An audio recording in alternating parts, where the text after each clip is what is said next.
বন্ধুরা, যে মানুষটা সব সহ্য করে সে ভিতরে ভিতরে প্রতিদিন মরে।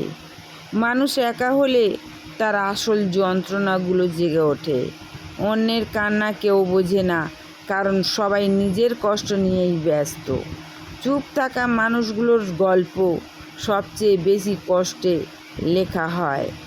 মানুষ বাইরে থেকেই শান্ত, ভিতরে অসংখ্য প্রশ্নে ভরা। হৃদয়ের কিছু ব্যথা আছে যা কাউকে বোঝানো যায় না। মানুষের চোখে ঘুম থাকে কিন্তু মনে শান্তি থাকে না।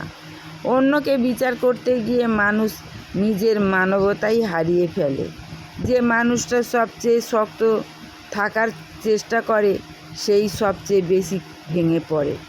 মানুষের গভীর কষ্টগুলো নীরবতার আড়ালেই বেঁচে থাকে।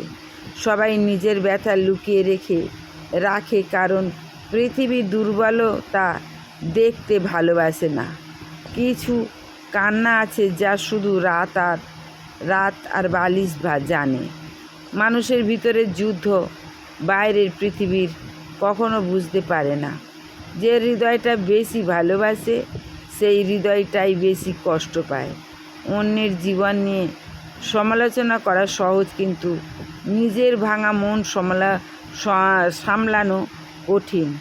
মানুষের না বলা কথাগুলোই সবচেয়ে বেশি যন্ত্রণা দেয়।